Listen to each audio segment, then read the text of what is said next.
Past is not in the past, it is in the present. Power कहाँ है, ऊर्जा कहाँ है, आज में है। तो मुझे करना क्या है, मुझे पास्ट में कुछ करना है या फ्यूचर में करना है? प्रेजेंट में करना है। क्या फिजिकल एलिमेंट्स का कनेक्शन पास्ट लाइफ से आपने अपने एक्सपीरियंसेस में देखा है? मैंने देखा अपने आप को पहाड़ों में, और मनाली। अब मैं मनाली गई हुई हूँ, पर ऐसा मुझे I could not recognise that particular Manali, क्योंकि साल था 1876 जो मैंने एक्सपीरियंस किया उसको। और मैंने देखा कि मैं पहाड़ पे खड़ी हूँ और मैं गिर गई और पानी में, एंड आई ड्राउंड। पूर्व जीवन की मेमोरीज कई बच्चों को याद रहती है जब डेथ ट्रॉमेटिक होती है। आप आसानी से मर गए तो आपको याद नहीं रहेगा। ऑब्सेसिव थॉट्स है। ओसीडी का मतलब है ऑब्सेशन एंड कंपल्शन। माने मुझे ऑब्सेसिव थॉट है, मेरे हाथ गंदे हैं, और कंपल्सिव एक्शन है, मैं हाथ वॉश कर रही हूँ। ये अलग चीज़ें हैं। कई लोगों को ऑब्सेसिव थॉट हो सकता है विदाउट कंपल्सिव एक्शन। एक डॉक्टर था, उनको एक ऑब्सेसिव थॉट था कि when I will test the patient stethoscope से, मैं जब पेशेंट के चेस्ट पे ऐसे स्टेथोस्कोप रखूंगा, आई मे टच द वुमन्स ब्रेस्ट। जन्म 1 सेकंड में भी हो सकता है या 10 साल में भी हो सकता है। इट डिपेंड्स कि सोल वापस क्यों आना चाहता है। ब्रह्मर्षि पत्री जी कहते हैं कि वो व्यक्ति अज्ञानी है जो ये मानता है कि उसके पास बस यही एक जीवन है, यही एक जन्म है, क्योंकि पूर्व जन्म का जो कॉन्सेप्ट है ये विज्ञान आधारित है। और आज इस एपिसोड में हम आपके लिए पूर्व जन्म, पास्ट लाइफ के कॉन्सेप्ट से रिलेटेड डिटेल्ड क्वेरीज लेके आए हैं। आज जो गेस्ट हमारे साथ जुड़ रही हैं वो हैं डॉक्टर तृप्ति जैन। इतनी सीनियर क्लिनिकल साइकोलॉजिस्ट हैं, पास्ट लाइफ रिग्रेशन थेरेपिस्ट हैं। इन्हें आपने टेलीविज़न पे भी देखा है। पत्री जी कहते हैं अनुभव ही ज्ञान है, और तृप्ति मैम का जो अनुभव है वो तो उन्होंने शेयर किया ही हमारे साथ साथ अपना ज्ञान साझा किया पास्ट लाइफ और उससे रिलेटेड वेरियस टॉपिक्स के ऊपर। उम्मीद करते हैं आपको एपिसोड पसंद आएगा। चलिए शुरू करते हैं आज का एपिसोड।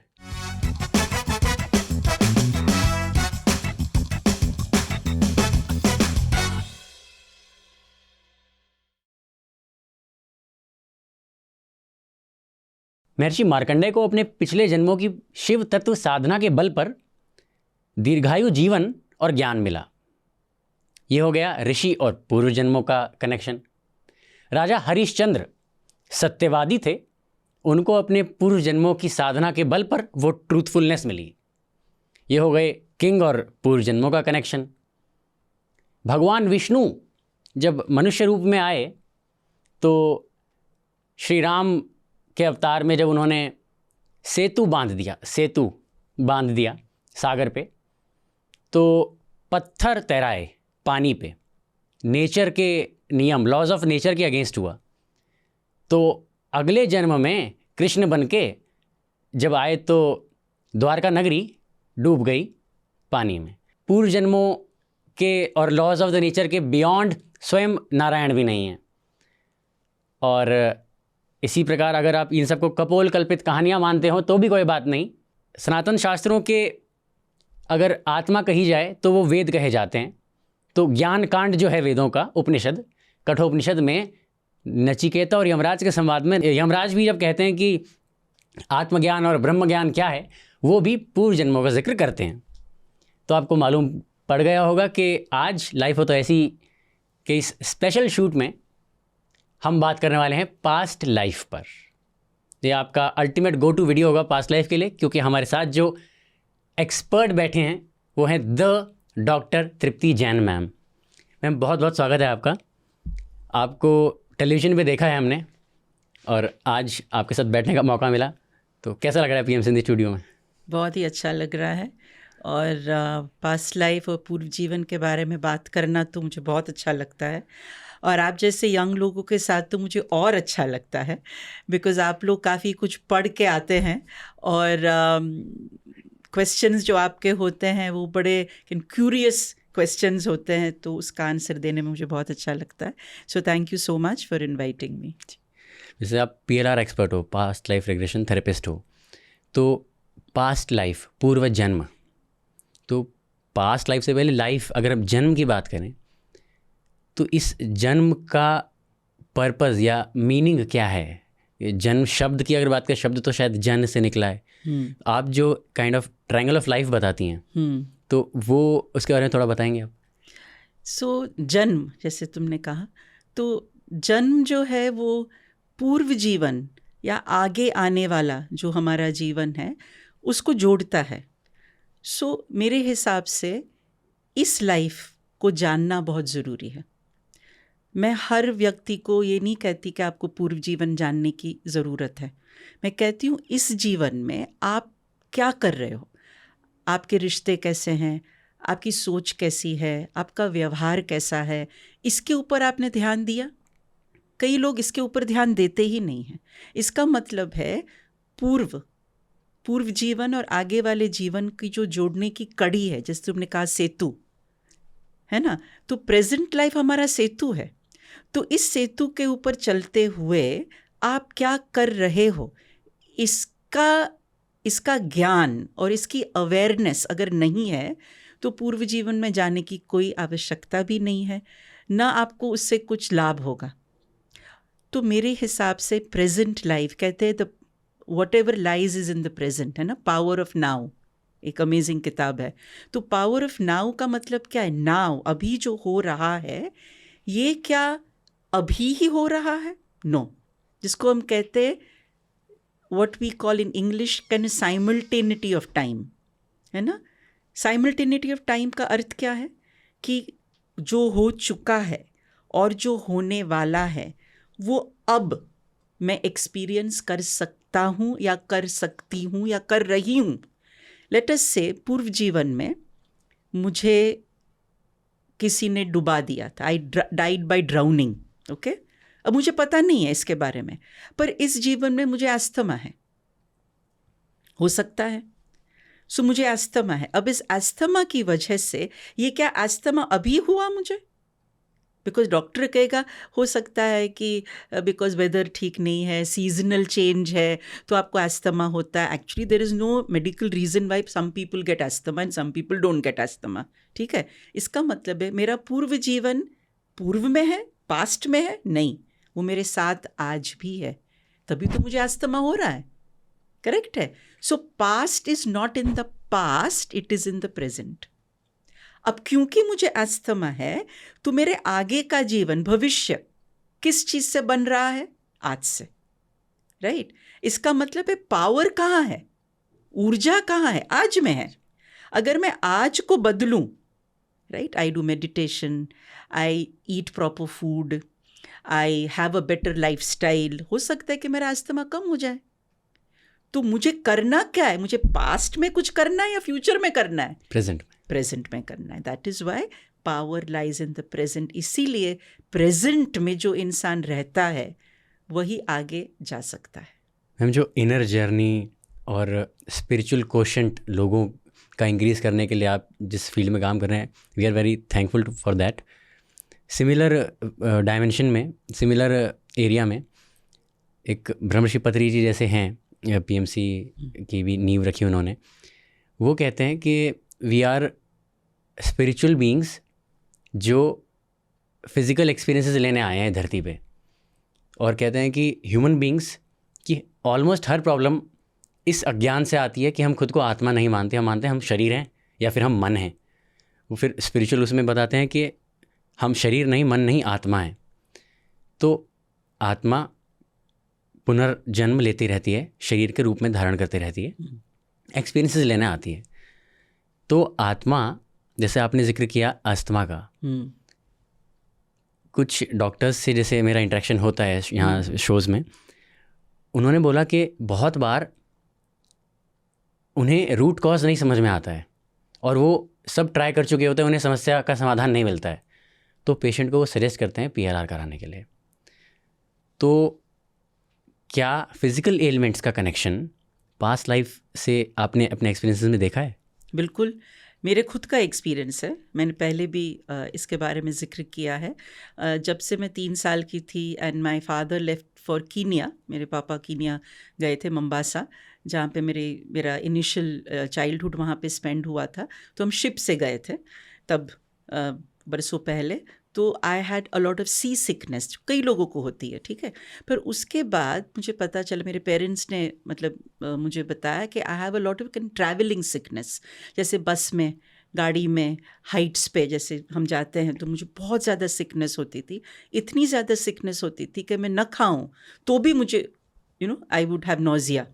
तो व्हेन आई टर्न 40 मैंने पास्ट लाइफ सेशन करवाया था। डॉक्टर न्यूटन जो मेरे गुरु भी है, तो उनका बॉम्बे में एक ग्रुप वर्कशॉप था, पहला ग्रुप वर्कशॉप जो उन्होंने किया था अपने काम को लेकर, तो उसमें मैं गई थी। तो ग्रुप सेशन जैसे होता है, पास्ट लाइफ सेशन था, तो उन्होंने कहा कि लेट जाइए, that's close your eyes etcetera, instructions देने लगे। और मैं भी हम सब का आई थिंक 30-40 लोग थे, तो मैं लेट गई थी। और मुझे ऐसे क्या कहते, विजुअल्स आने लगे, ठीक है। और मैंने देखा अपने आप को पहाड़ों में, और मनाली, अब मैं मनाली गई हुई हूँ, पर ऐसा मुझे I could not recognise that particular Manali, क्योंकि साल था 1876 जो मैंने एक्सपीरियंस किया उसको। और मैंने देखा कि मैं पहाड़ पे खड़ी हूँ और मैं गिर गई और पानी में, एंड आई ड्राउन्ड, ठीक है। इसके बाद, इस एक्सपीरियंस के बाद मेरा ट्रैवलिंग सिकनेस ख़त्म हो गई, फिनिश्ड। 40 साल, today I am 64 years old, 24 years I have never had travelling sickness. मैं पहाड़ों में जा सकती हूँ, मैं फ़्लाइट में खाना खा सकती हूँ, मुझे गाड़ी में कोई दिक्कत नहीं होती है। वरना मैं अपने घर से, where I live in Juhu, वहाँ से अगर मुझे फोर्ट बॉम्बे में जाना पड़े तो मुझे उल्टियाँ होती थी। It has completely vanished. उस दिन जब मेरा एक्सपीरियंस हुआ, मैंने इसको ज़्यादा कुछ माना नहीं। मैंने सोचा पता नहीं क्या था ये, है ना, सम इमेजिनेशन कुछ तो भी आया होगा। और मैंने डॉक्टर न्यूटन से शेयर भी नहीं किया कि मैंने ये एक्सपीरियंस किया था। बट इस एक्सपीरियंस के बाद 6 months later I flew to Delhi, मुझे याद है, बॉम्बे टू दिल्ली। और मैंने वो एयर होस्टेस से कहा कि मुझे वो सिक बैग दे दो, बिकॉज मुझे पता था कि मुझे उल्टी होगी, ठीक है। पर मुझे कुछ नहीं हुआ। मैंने सोचा कि कैसे नहीं हुआ। मैं एक्चुअली वो एक्सपीरियंस काइंड ऑफ भूल सी गई थी, मैंने उसको ज़्यादा कुछ इम्पोर्टेंस नहीं दिया था उस एक्सपीरियंस को, ठीक है। फिर मैंने सोचा ये उल्टी हुई क्यों नहीं, बिकॉज मुझे तो हमेशा होती है। जब मैं वापस, when eye flu back also, मुझे कुछ नहीं हुआ, मैं सिक बैग लेके बैठी हूँ और मुझे कुछ नहीं हो रहा है। फिर मैंने अपनी मम्मी को कहा कि मम्मा पहली बार ये हुआ मेरे साथ। तो उसने मुझे कहा तुम्हें डॉक्टर को दिखाना चाहिए कि क्यों नहीं हुआ। मैंने कहा अच्छा हुआ ना नहीं हुआ तो। देन आई कनेक्टेड कि क्या हो सकता है कि वो जो मैंने एक्सपीरियंस किया था वो सच हो। बिकॉज जनरली आप ना इमीडिएटली बिलीव नहीं करेंगे जब आप पास्ट लाइफ एक्सपीरियंस भी करते हैं, आपको लगता है पता नहीं क्या था ये, but actually that was an experience. और आप बिलीव नहीं करेंगे, मैंने पहले भी कहा है, I went to that place, वो क्लिफ जहाँ से मैं गिरी थी। और जब मैं वहाँ पहुँची, I could feel that yes, this is the place I have lived before. तो पास्ट लाइफ एक्सपीरियंस बहुत ही डीप एक्सपीरियंस है। एंड जैसे तुमने भी कहा कि फिज़िकल एलिमेंट्स, है ना, बहुत सारे लोग मेरे पास आए हैं, एस्थमा, सोरायसिस, माइग्रेन, अनएक्सप्लेन्ड बैकएक। कई लोगों को बैकएक होता है, लेग पेन होता है, डॉक्टर कहते हैं कोई प्रॉब्लम नहीं है तुम्हें, पता नहीं तुम्हें क्यों हो रहा है, सभी टेस्ट आपकी क्लियर है, but through past life therapy that pain disappears, asthma चला जाता है। दिल्ली में ही एक लड़की है, लेडी है रादर, मेरे पास पास्ट लाइफ सेशन करने के लिए आई थी, आई थिंक लास्ट ईयर या year before last, when I was in Jaipur. She came from Delhi to Jaipur to do some work with me. और 36 years उसको माइग्रेन था। एक सेशन, हर migraine has not returned. After 36 years उसकी हस्बैंड ने मेरे साथ बात की और कहा मैम आपने क्या किया है, शी इज़ एब्सोल्युटली फाइन। तो ये तो मैंने अपने काम में देखा हुआ कि कैसे फिजिकल एलिमेंट्स का रूट पूर्व जीवन में हो सकता है। जी मैम, जैसे हम ऑफ कैमरा भी बात कर रहे थे, आप साइकोलॉजिस्ट हैं, क्लिनिकल साइकोलॉजिस्ट। एक अमेरिकन साइकियाट्रिस्ट हुए हैं, यान स्टीवेंसन जी, उन्होंने बच्चों के साथ कि बच्चों को ना बहुत अपनी past life they remember it quickly. Correct. शायद बिलीफ सिस्टम ज़्यादा डेवलप नहीं होता होगा इस कारण। तो वो केस स्टडीज़ पे उन्होंने बहुत थरो रीइंकार्नेशन पे काम किया है। करेक्ट। अब इयान स्टीवनसन हो गए, ब्रायन वीस जो many lives many masters and miracle happen के ऑथर हैं, जो वेस्टर्न वर्ल्ड है ये इसको थोड़ा साइंटिफिक पॉइंट ऑफ व्यू से दिखाता है। हम थोड़ा ये पौराणिक और इसको कर्म कांड में ज़्यादा फंस गए हैं। बट क्या कोई साइंटिफिक बैकिंग है पास्ट लाइफ की? You know, there is a wonderful book written by Truts Hardo. हाँ, जैसे तुमने अभी बोला इयान स्टीवनसन के बारे में, उन्होंने 2000 केसेस के ऊपर रिसर्च किया हुआ है। ट्रूट्स हार्डो ने भी एक किताब उन्होंने लिखी है, I think it's called reincarnation, जिसमें उन्होंने बहुत सारे बच्चों के केसेस लिखे हैं विथ फोटोग्राफ्स। और उसमें उन्होंने कहा है कि किस तरह से ये छोटे बच्चे less than the age of 6 उनको आसानी से पूर्व जीवन याद रहता है। अब ये कैसे याद रहता है ये जानना ज़रूरी है, ठीक है। अब जैसे मेरी मृत्यु हुई, किसी ने मुझे मार डाला, मे बी हैमर से या एक्स से या कोई भी ऐसे वेपन से, और उसके बाद जब मेरी डेथ हो गई, आई एम बॉर्न अगेन। अब वो ट्रॉमा, क्योंकि मुझे मार डाला था, वो ट्रॉमा जो है मैं कैरी कर रही हूँ, ठीक है। क्योंकि वो ट्रॉमा कैरी कर रही हूँ, उसकी वजह से कई चीज़ें हो सकती है। जैसे उस किताब में बहुत सारे फोटोग्राफ्स हैं जहाँ पे एक बच्चे का हाथ काटा गया था, ऐसे उंगलियाँ, ठीक है। This child is born without fingers. क्योंकि ये ट्रॉमेटिक डेथ है, इसीलिए वो याद हो सकती है। पूर्व जीवन की मेमोरीज कई बच्चों को याद रहती है जब डेथ ट्रॉमेटिक होती है। आप आसानी से मर गए तो आपको याद नहीं रहेगा, पर अगर ट्रॉमेटिकली किसी ने आपको मार डाला है तो आत्मा जो है ना वो कैरी करती है ना, आइदर रिवेंज कैरी करती है या गुस्सा कैरी करती है, या आपको वापस उस व्यक्ति को पनिश करना है, वो फीलिंग कैरी करती है, तो आपको याद रह सकता है। जितने भी केसेस आप पढ़ेंगे ना, सभी में ट्रॉमेटिक डेथ्स हुई है। ये तो बहुत सारा रिसर्च हुआ है। And generally research Korea, Thailand, Indonesia, south east Asia में बहुत रिसर्च, इंडिया में भी फॉर दैट मैटर। जो फेमस केस है शांति देवी जी का, कोई भूल नहीं सकता वो केस, है ना।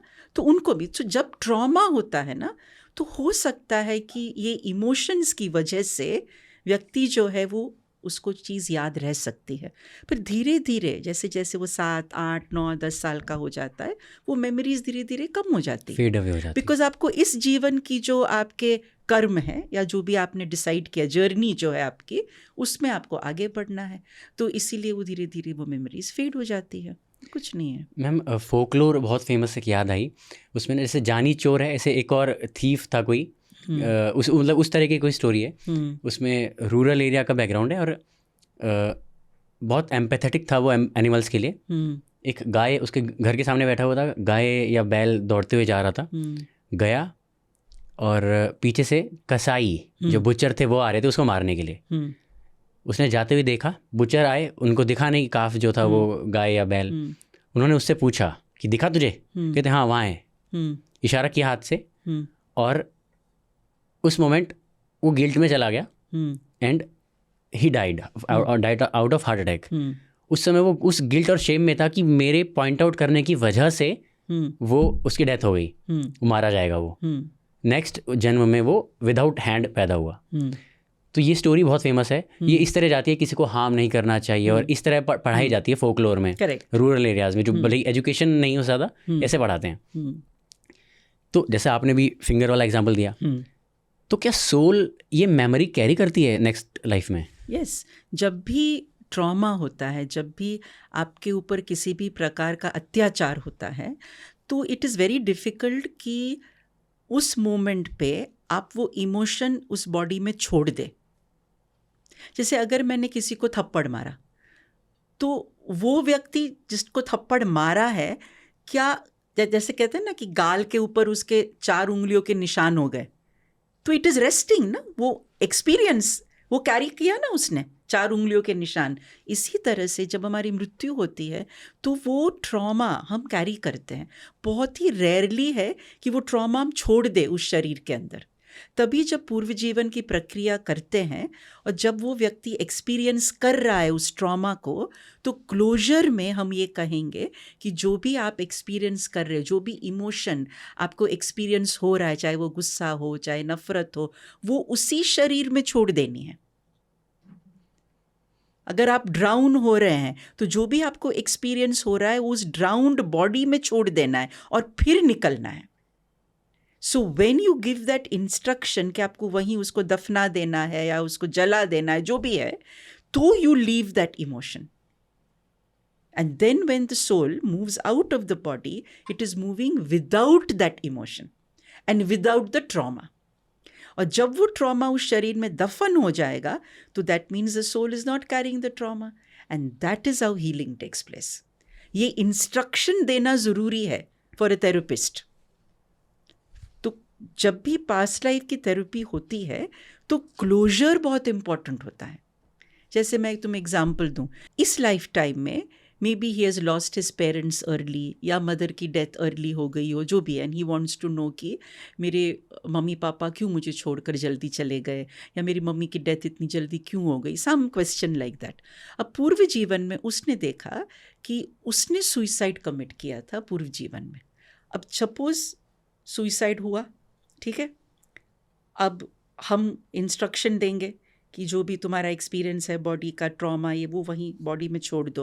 बट सेकंड स्टेज ये होगा कि तुम्हारी सोल जाएगी देखने के लिए कि तुम्हारी माता पिता की हालत कैसी है। कई बार ये करना पड़ता है because in this lifetime he wants to know why his parents have gone away.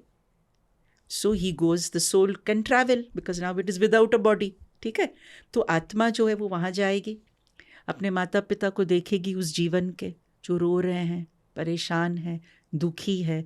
आसपास के लोग ये कह रहे कि आप ही ने कुछ किया होगा इसलिए आपके बच्चे ने सुइसाइड कमिट किया, करेक्ट। अब वो आत्मा ये देख रही है, सुन रही है, बिकॉज आत्मा तो सुन भी सकती है, ठीक है। अब वो सुन रही है, अब उसको पता चल रहा है कि इस जीवन में, उस जीवन में मैंने अपने पेरेंट्स को छोड़ा और वो दुखी रहे। इस जीवन में मेरे पेरेंट्स ने मुझे छोड़ा कि जो दुख उन्होंने महसूस किया था उसका एक्सपीरियंस मैं भी करूं। सो क्लोजर जो है ना, पूर्व जीवन की प्रक्रिया तो देख ली उन्होंने, पर जो क्लोजर है वो बहुत इंपॉर्टेंट हो जाता है एज अ फैसिलिटेटर। अगर क्लोजर ठीक नहीं हुआ है तो हो सकता है कि वो कंडीशन जिसकी वजह से आपने, दैट इज़ वाई कई लोग मुझे कहते कि मैम हमने पास्ट लाइफ थेरेपी करवाया बट हमें आंसर नहीं मिला, क्योंकि क्लोजर सही नहीं हुआ। जो पोस्ट हिप्नोटिक सजेशन बोलते हैं उसको, जो पोस्ट हिप्नोटिक सजेशन जो एक फैसिलिटेटर देता है वो भी बहुत इंपॉर्टेंट होता है। There are many stages. सिर्फ पास्ट लाइफ देखना is not the only thing. Past life देखने के बाद उसकी हीलिंग, ये इम्पॉर्टेंट होता है as a facilitator. Closure important होता है, ट्रांसफॉर्मेशन इम्पॉर्टेंट होता है। तो there are stages to doing past life therapy, तो इसलिए ये सब चीज़ें इम्पॉर्टेंट होती है। मुझे ओशो की एक बात याद आ गई। वो कहते हैं कि जब भी हम किसी को ग्रेटफुल हो रहे होते हैं किसी के लिए कि मैंने पूर्व जन्मों में बहुत अच्छे काम किए होंगे कि मुझे आपसे मिलने का सौभाग्य प्राप्त हुआ, तो इसमें डीप डाउन एक सेंस ऑफ ईगो होती है कि मैंने पूर्व जन्मों में अच्छे काम किए होंगे कि मैं आपसे मिल पाऊँ। तो कहते हैं हमें वो भी छोड़ना पड़ेगा। तो सिर्फ इन्फॉर्मेशन काफ़ी नहीं है, इमोशंस भी पीछे छोड़ के आने हैं, जैसे आपने बताया, और मेमोरी कैरी करती है सोल, जैसे बताया जी। मैम, फोबिया या इरेशनल फियर होते हैं लोगों को, कुछ चुनिंदा चीज़ों पे ट्रिगर हो जाते हैं, इनका कोई कनेक्शन मतलब पास्ट लाइफ से होता है, या कई बार हम उसको रैशनल माइंड से देखें कि नहीं ये फोबिया तुम्हारा मतलब ऐसे इरेशनल ही है, ही है, इसका कोई मतलब इसका कोई past life connection? Absolutely, phobia is the easiest to cure through past life therapy. Depression, anxiety को भी थोड़ा टाइम लग सकता है, बट फोबिया ईजी है। क्यों? क्योंकि डर जो है ना वो ऊपरी है। सपोज़ मुझे जैसे भीड़ से डर लगता है, पर मुझे रोज़ काम पे जाना है, तो मुझे रोज़ भीड़ का सामना करना है। इसका मतलब है रोज़ मैं उस फियर को एक्सपीरियंस कर रहा हूँ।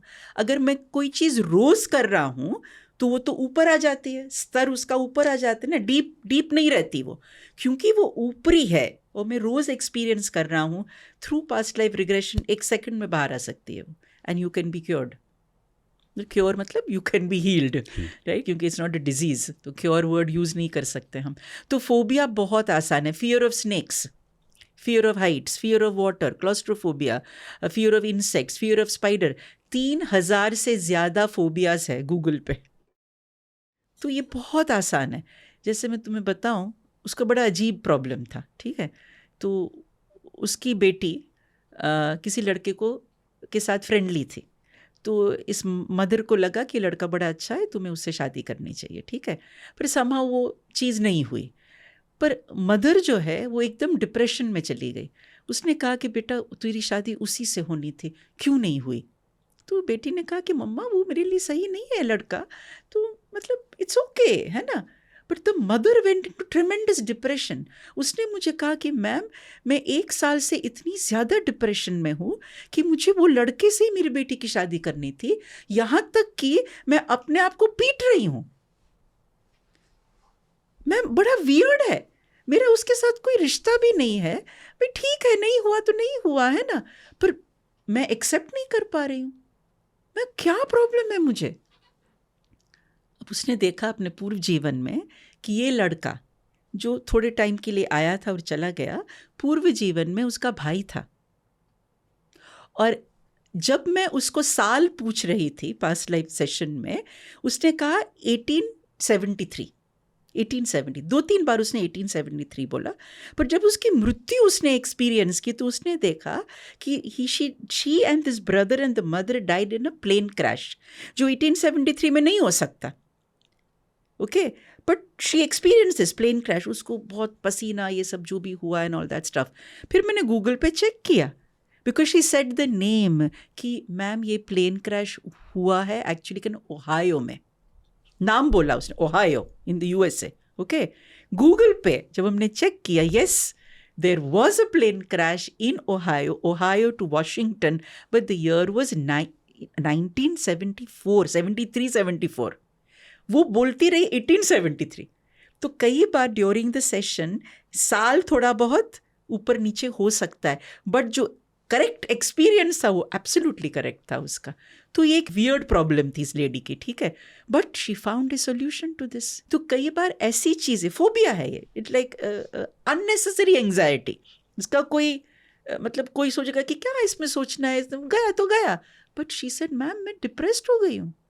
इसी तरह फोबिया, फियर ऑफ हाइट्स, बहुत, जैसे मुझे था फियर ऑफ हाइट्स, जैसे मैंने तुम्हें कहा मेरा फियर ऑफ हाइट्स चला गया। I go on tracks, I go to the mountain, मुझे कोई फियर नहीं होता। मैं लेट अस से 16 फ्लोर से नीचे देख सकती हूँ। और जब मैं छोटी थी, हम लोग 4th फ्लोर पर रहते थे, मैं नीचे नहीं देख सकती थी, इट वॉज वेरी डिफिकल्ट, मुझे नौजिया हो जाता था। तो फियर ऑफ हाइट्स मेरा चला गया। तो फोबिया तो बहुत ईजी है। मैम अनएक्सप्लेन्ड इमोशंस होते हैं जैसे कुछ, yes. कि हम एक्सप्लेन नहीं कर सकते कि कोई इंसान जिसने हमारा कोई बुरा नहीं किया फिर भी हम उसे नापसंद करते हैं, और कोई इंसान जिसने हमारा कोई खास ऐसे अच्छा नहीं किया, कोई इस खास कम्युनिकेशन नहीं है जिसके साथ, फिर भी एक कुछ फील होता है। अनएक्सप्लेन्ड इमोशंस होते हैं कुछ लोगों के साथ। ये हो गया, या रिपीटेटिव पैटर्न्स होते हैं, बहुत रिकरिंग पैटर्न दिख रहा है हमें, और एडिक्शन हो गया, तो कंपल्सिव बिहेवियर हो जाता है बहुत। तो क्या इसका भी क्योंकि आप मेंटल हेल्थ की फील्ड में हैं, तो इसका पास्ट लाइफ का कनेक्शन होता है या? तो कनेक्शन होगा ज़रूर, ओके। बट मैं ये कहना चाहती हूँ सबसे कि एडिक्शन, जैसे ड्रग एडिक्शन है, अल्कोहलिज्म है, अल्कोहलिक लेट्स से साइकोसिस है, इसके लिए past life therapy is not the line of treatment, okay. क्योंकि अल्कोहलिज्म जो है वो एक हैबिट है, ये इम्पॉर्टेंट है समझना। ड्रग एडिक्शन एक हैबिट है। आपने इनिशियली अल्कोहल पिया, ठीक है, उसके बाद वो हैबिट बन जाती है, क्योंकि वो हैबिचुअल है, इसीलिए past life is not the line of treatment. तो मैं सबको कहना चाहती हूँ कि अगर आप ड्रिंक करते हैं, आप ड्रग एडिक्शंस है आपके, तो पहले तो आपको एक मेडिकल डॉक्टर को दिखाना चाहिए, आपको डिटॉक्स करना चाहिए, आपको साइकोथेरेपी लेनी चाहिए, ठीक है, फिर आप थोड़े स्टेबल, क्योंकि माइंड स्टेबल होना ज़रूरी है वो past life therapy. Unstable mind में आप पास्ट लाइफ थेरेपी नहीं कर सकते, specially patients who have let us से स्किज़ोफ्रेनिया। नो, स्किज़ोफ्रेनिया के लिए it's a Contra indication, past life therapy is a Contra indication. आप स्किज़ोफ्रेनिया के लिए पास्ट लाइफ थेरेपी नहीं कर सकते। अगर आप करते भी है, ट्रस्ट मी, आपकी सिचुएशन और ख़राब हो जाएगी। सो आपको समझना है, स्किज़ोफ्रेनिया में specially people here voices, auditory voices सुनाई देते हैं, जिसको हम कहते हैं हैल्यूसिनेशंस, है ना। हैल्यूसिनेशंस अगर आपको हो रहे हैं तो आप पास्ट लाइफ थेरेपी कैसे करेंगे? क्योंकि जो भी आप बोल रहे हैं may be it is hallucinatory, it is nothing to do with the past life. So मैं आपके ज़रिए लोगों को ये कहना चाहती हूँ, प्लीज़ साइकियाट्रिक एलिमेंट्स का सोल्यूशन पास्ट लाइफ थेरेपी नहीं है, और आपको ये नहीं करना चाहिए। स्पेशली पेशेंट्स जिनको let us say dissociative problem है, डिसएसोसिएशन की प्रॉब्लम है, राइट। ये एक कंडीशन होती है। इसमें हिप्नोसिस और past life therapy, even for that matter ध्यान इज़ नॉट रिकमेंडेड। क्यों? क्योंकि मैं डिसोसिएट हो रही हूँ, ठीक है, मैं अपने मन में अलग अलग कहानियाँ बना रही हूँ विदाउट हिप्नोसिस, विदाउट मेडिटेशन। अब अगर मैं आंखें बंद करूँगी और मैं कॉन्सेंट्रेट नहीं कर सकती क्योंकि मैं अपने माइंड में कहीं पे जा रही हूँ, ठीक है, तो हो सकता है आई विल डिसोसिएट फर्दर।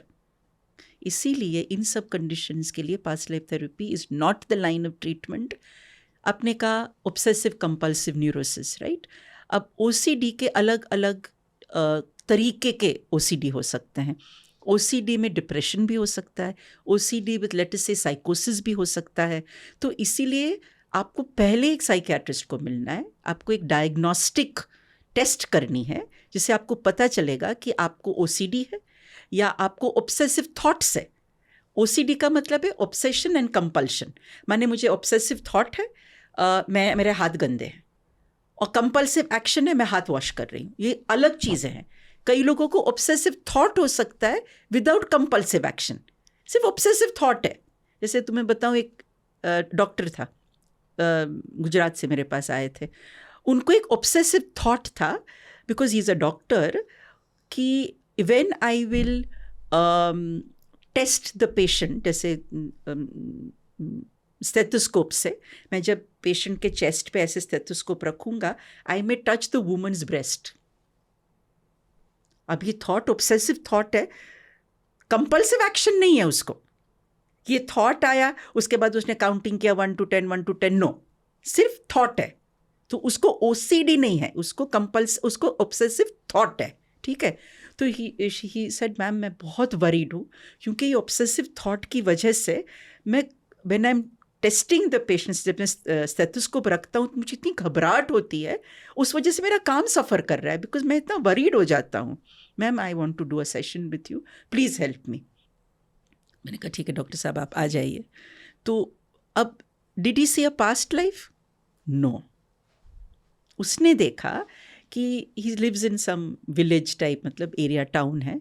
उसने देखा कि जब वो बहुत छोटे बच्चे थे, like maybe less than 1 year, उसकी मदर उसको लेकर जाती थी in the river to have a bath, और वहाँ और भी लेडीज़ होती थी।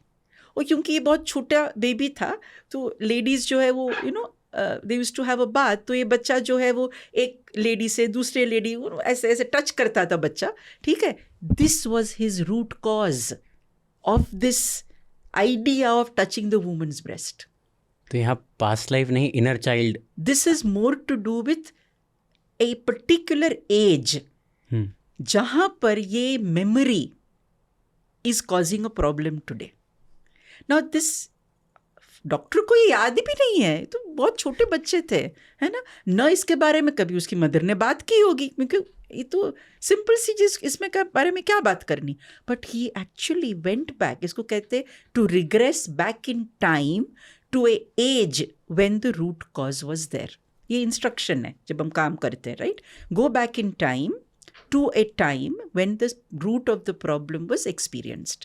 तो he went to this memory and he experience this, कि लेडीज़ जो है वो मुझे ऐसे घुमा रही है, मैं इनके ब्रेस्ट को टच कर रहा हूँ, ये actually as a baby experience this memory.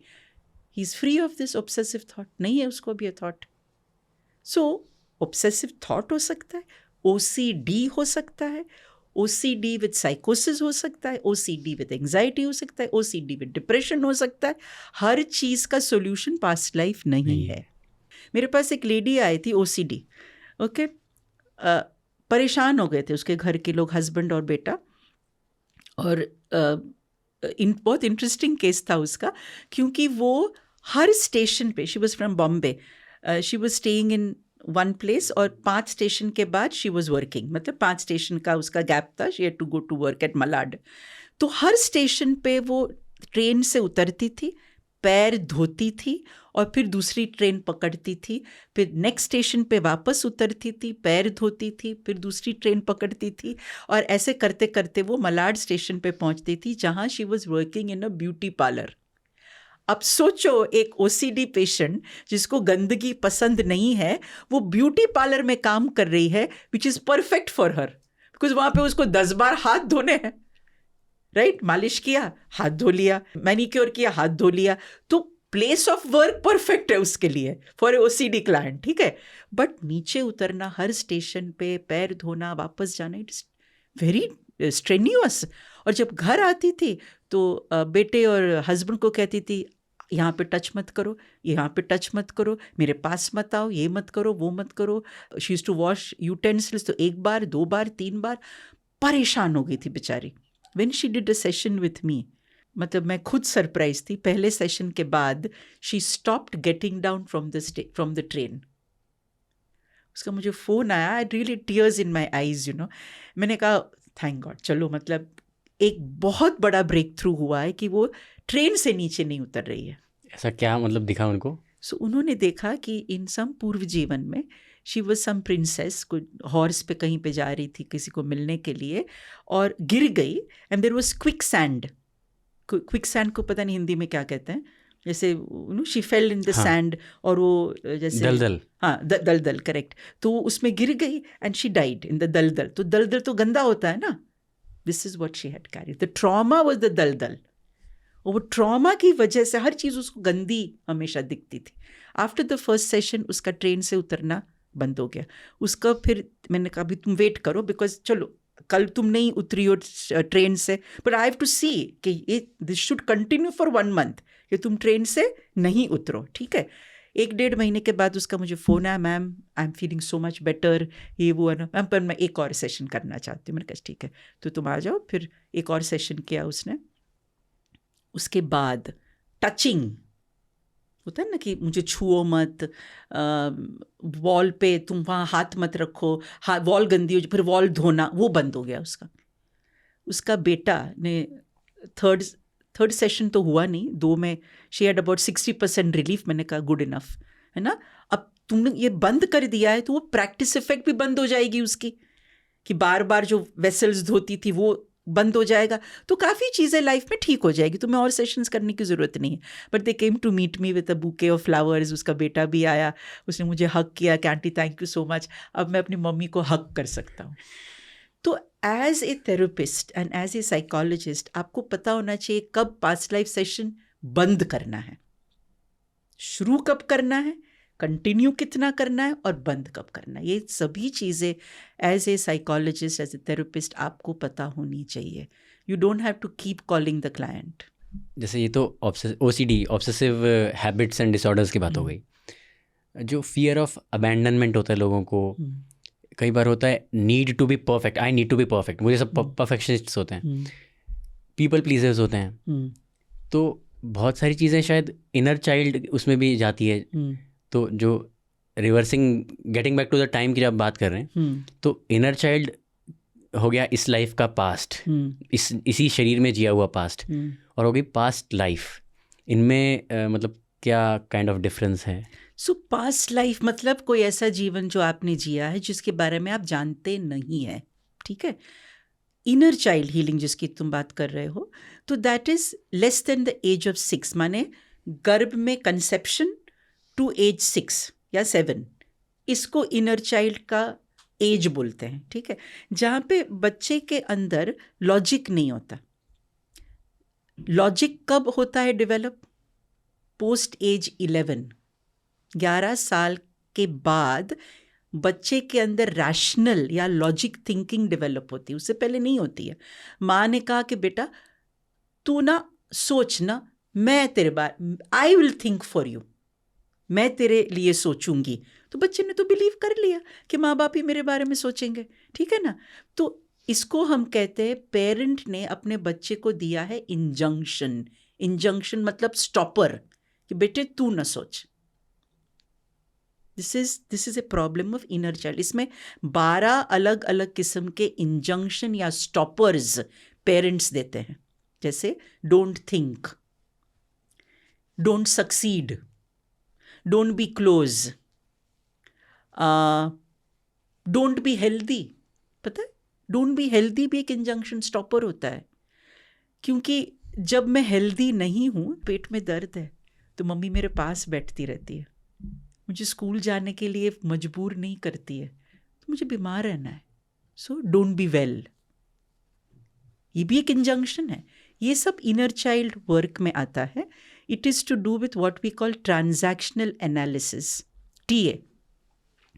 TA is another school of, let's say, kind of psychotherapy. I'm a trained TA kind of practitioner, facilitator हूँ मैं.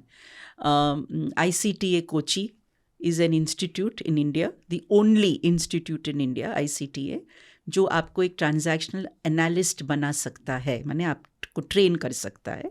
इसके 2 साल का कोर्स है, आपको इट्स क्वाइट सीरियस कोर्स है, और मैंने वहाँ से ट्रेनिंग किया। I am now a facilitator for TA। तो मैं TA इस्तेमाल करती हूँ in my inner child work, not past life therapy. इसका पास्ट लाइफ थेरेपी से कोई लेना देना नहीं है, ठीक है। इस जीवन में 6 साल तक की एज में जो मेरे साथ हुआ है, इसको हील करने के लिए हम ट्रांजैक्शनल एनालिसिस यूज़ करते हैं। अभी गोवा में मेरा था रिट्रीट था, 5 दिन का रिट्रीट है।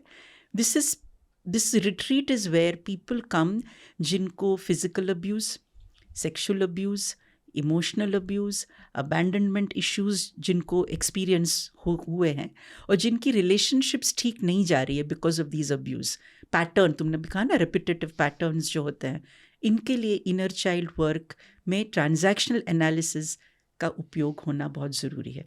इसके साथ साथ में a new kind of modality जो अभी मैं एक्चुअली सीख रही हूँ in college, I am also doing course in college, 1 साल का कर रही हूँ, मैं डिप्लोमा कोर्स कर रही हूँ ऑन आर्ट बेस्ड थेरेपीज़। ये बहुत ही नया है, 2016-17 में इंडिया में थोड़ा बहुत आया हुआ है, वेस्ट में तो है इसका थोड़ा बहुत। तो इसमें drama, music, visual arts, expressive arts, movement therapy किस तरह से यूटिलाइज करके हम इनर चाइल्ड हीलिंग कर सकते हैं। जैसे मास्क प्ले,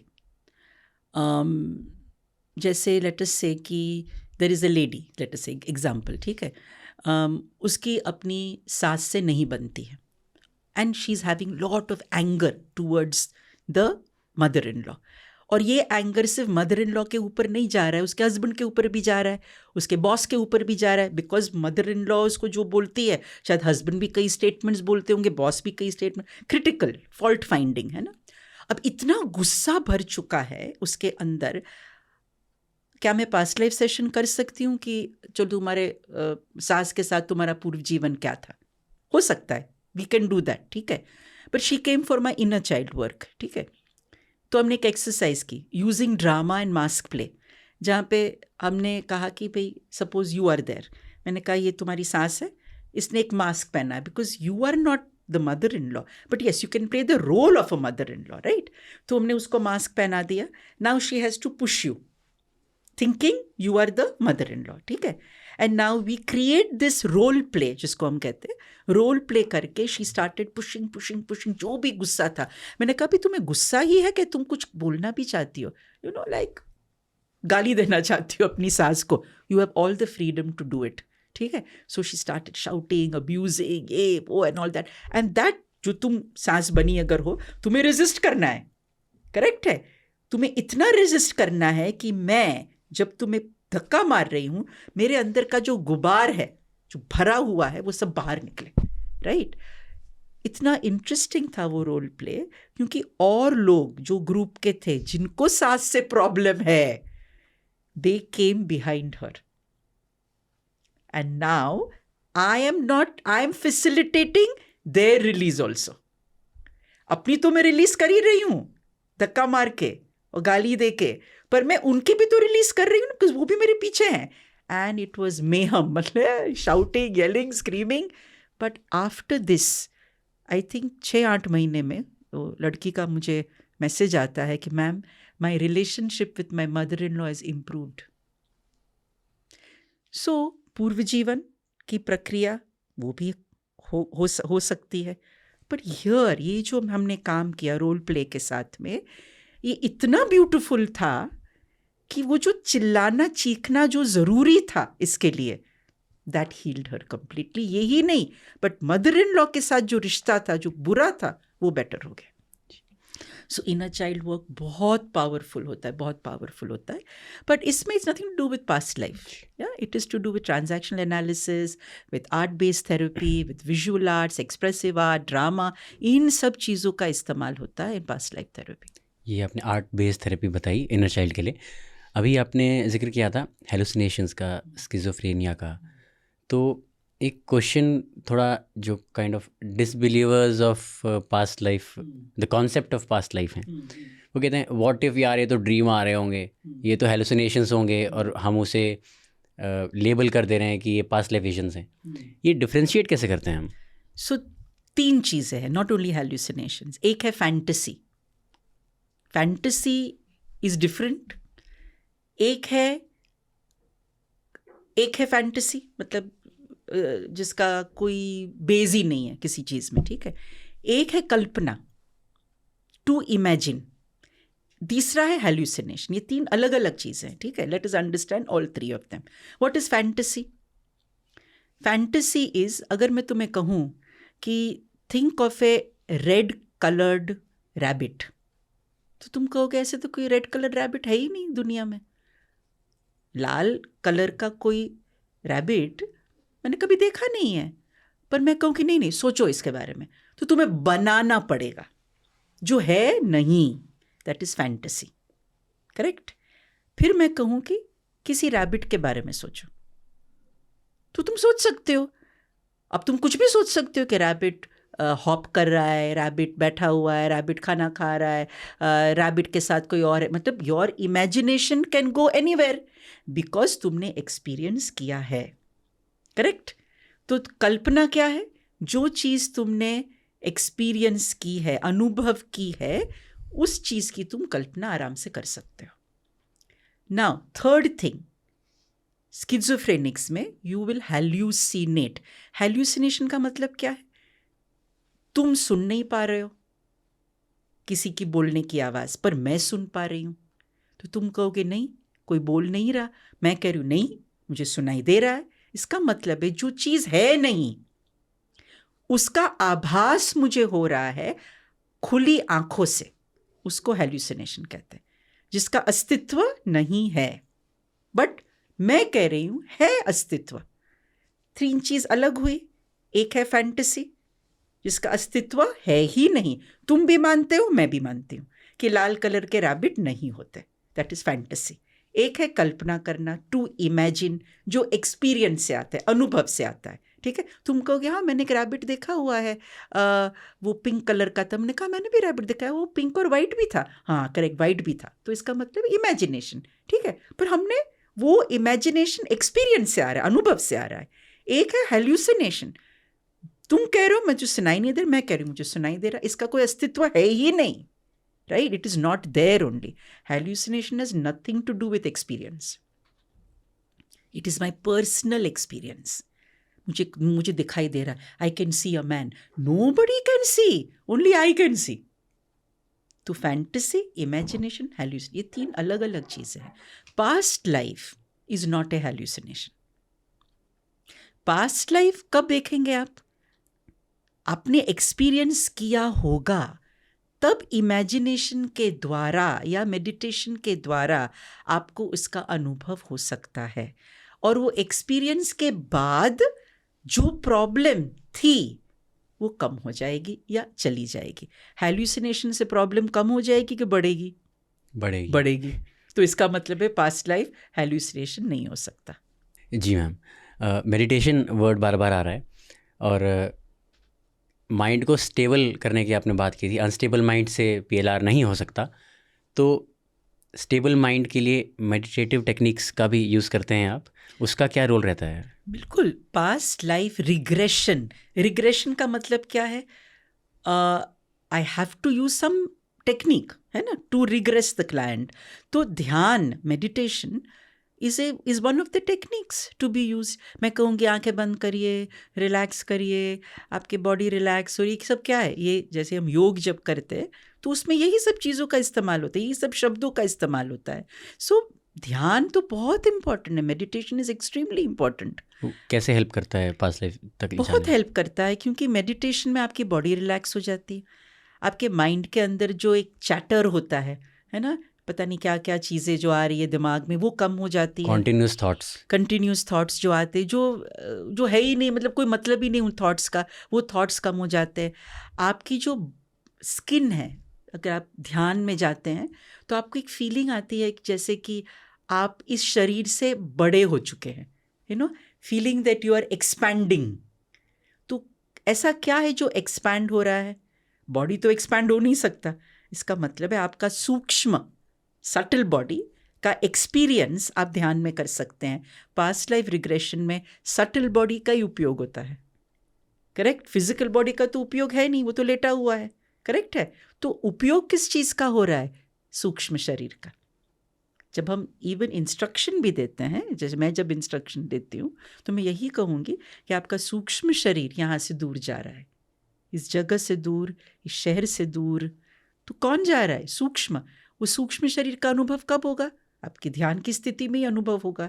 इसीलिए चाहे वो श्वास हो, ब्रेथ हो, जिसके द्वारा आप उस सूक्ष्म शरीर की तरफ जा सकते हो, या आपको इंस्ट्रक्शन दे रहे हैं हम, जैसे आंखें बंद करना, रिलैक्स करना, योग की जो अलग अलग लेट्स से कहने साधनाएं होती है, उसका उपयोग करना। तो ये सब चीज़ों का उपयोग करके ही तो आप उस स्थिति में जाएंगे, वरना कैसे जाएंगे आप? मैम, जैसे हम अगर बात कर रहे हैं, वो सूक्ष्म शरीर ट्रैवल करता है सटल बॉडीज, करेक्ट। तो after death of this body and before the birth of soul in another human body, बीच का जो टाइम पीरियड या टाइम एंड स्पेस की डायमेंशन है, क्या उसका कोई आपके पास केस आया है? क्या मतलब कहाँ होती है उस समय? रिसेंटली मेरी लाइफ में, मेरे फैमिली में किसी की डेथ हुई, वेरी क्लोज वन। अब ठीक है, वो इन द मंथ ऑफ सितंबर हुई डेथ। जहाँ भी नेक्स्ट उनका जन्म होगा, उस बीच का टाइम पीरियड के बारे में आप कुछ क्लैरिटी है मुझे, मतलब बताइए। पास्ट लाइफ थेरेपी के दौरान पास्ट लाइफ आपने देख लिया, उसके बाद soul will move out of that physical body, जो भी आपका पूर्व जीवन का शरीर था, उसके बाद सोल ट्रैवल करेगा, right? Now during this period it is called life between life, माने दो जीवन के बीच का जो समय है, वो उसके बारे में तुम पूछ रहे हो। तो कई लोग जो है वो इमीडिएटली बर्थ लेते हैं, जैसे तुमने अभी ये सब एग्जाम्पल्स दिए ना बच्चों के, है ना, जैसे मैंने एग्जाम्पल दिया कि हाथ कट गए, बच्चे का जन्म हो गया। ये किताब जिसके बारे में मैंने बात की है, ट्रूथ्स की जो किताब है, उसमें लिखा हुआ है कि जो बच्चा एक था जो 3 साल में, मतलब उसकी डेथ हुई ट्रॉमा से, फिर उसका जन्म हुआ। जब वो बच्चा 3 साल का था तो उसने अपने माता पिता को कहा कि मेरी डेथ 100 किलोमीटर दूर उस गांव में हुई थी और मुझे पता है किसने मुझे मारा था, और ये रियल केस है बाय द वे, जहाँ कि वो बच्चा पुलिस स्टेशन गया था, उसने आइडेंटिफाई किया उस किलर को और उस किलर को सज़ा दी गई। तो इसका मतलब है उसका जन्म कब हुआ होगा? इमीडिएटली, मृत्यु और जन्म, और कहाँ हुआ था? नज़दीक, so that he can go and punish the killer. तो जन्म 1 सेकंड में भी हो सकता है या 10 साल में भी हो सकता है, इट डिपेंड्स कि सोल वापस क्यों आना चाहता है। इस बच्चे का जन्म इमीडिएटली क्यों हुआ? बिकॉज उसके मन में था कि मुझे किलर को पनिश करना है, तो मेरा जन्म फटाफट होगा तो ही मैं ये कर पाऊंगा। हो सकता है some people want to wait longer, because हो सकता है कि उनको वही फादर चाहिए जो आज इस जीवन में है, अब उनकी जब मृत्यु होगी तभी तो वो वापस उनके पिताजी बनेंगे, तो then that soul will have to wait for a longer period of time. So ये बेटा एक टेपिस्ट्री है, इट्स लाइक अ डिज़ाइन, है ना। तुम ये नहीं कह सकते कि हर व्यक्ति का जन्म इमीडिएटली होगा या हर व्यक्ति का जन्म 10 साल बाद होगा, नहीं। हर सोल का अपनी एक जर्नी है, जर्नी ऑफ सोल्स, ठीक है। तो ये जर्नी चलती जा रही है क्योंकि आत्मा तो अमर है, ठीक है। तो ये अमर आत्मा जो है वो अपना अपना एक डिज़ाइन बना रही है और हर व्यक्ति की डिज़ाइन अलग अलग है। तो ये हम नहीं कह सकते कि इसी टाइम पे जन्म होगा या 10 साल बाद होगा या 20 साल बाद होगा, 100 साल बाद होगा, करेक्ट है। बट ऐसे सोल्स है जो बहुत एडवांस्ड है, let us say Vivekananda, okay, let us Yogananda ji, Sai Baba, अब उनको बार बार आने की ज़रूरत है? ज़रूरत नहीं है, है ना, बिकॉज उनका जो संचित कर्म है वो शायद सूख सा गया है, करेक्ट है। अब सूखे हुए संचित कर्म में कुछ ज़्यादा है नहीं जो वो लेकर आए। अब जब वो आएंगे, क्यों आएंगे? उद्धार करने के लिए, for community service, for universal service, for some peace making, whatever it is, है ना। वो अपने संचित कर्म को लेकर नहीं आ रहे। हम तो संचित कर्म इतना ज़्यादा है ना, कि प्रारब्ध ही हमारा तो बढ़ता जा रहा है, ठीक है।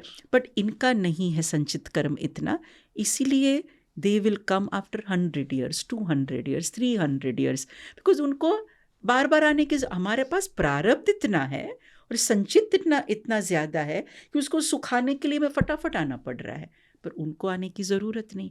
सो बर्थ एंड डेथ, इसकी एक cycle is more personal journeys है ये। एंड ऑफ कोर्स अगर आप बहुत ज़्यादा अटैच्ड हैं अपने फैमिली मेम्बर्स से, उन्हीं को आप चाहते हैं बार बार, इसलिए हमारे यहाँ है ना कि 7 जन्मों का साथ, मेरे हिसाब से तो ये नहीं होना चाहिए, है ना, 7 जन्मों का साथ की ज़रूरत नहीं है। बट शायद ये इसीलिए लिखा गया है क्योंकि जब मैं किसी से मेरा साथ है, सहवास है या प्यार है या जो भी है, तो अटैचमेंट की वजह से मैं इस व्यक्ति को चाहती हूँ ज़्यादा मेरे जीवन में आए। तो आज मेरा पति है, कल मेरा पिता है, परसों मेरा बेटा है, परसों मेरी बेटी है। इतने जन्म हो सकते इस पर्टिकुलर सोल के साथ, ज़रूरी नहीं कि एक ही रोल में हो, रोल अलग अलग हो सकता है। The person who is my husband today will appear again in my life, maybe as my father, next life as my brother, next life as my mother, next life as my son, because attachment है अलग अलग तरीके से। जैसे कई लोग मुझे कहेंगे कि ma'am I am married but my husband is very much like my father, मतलब वो मेरी केयर करते हैं, मेरी हर मांगे पूरी करते हैं, मैं वो हस्बैंड का मेरे फादर ज़्यादा लग रहे हैं मुझे। सो रोल हस्बैंड का है बट फीलिंग्स फादर की है। बट इस लाइफ टाइम में वो मेरे पति है, ठीक है।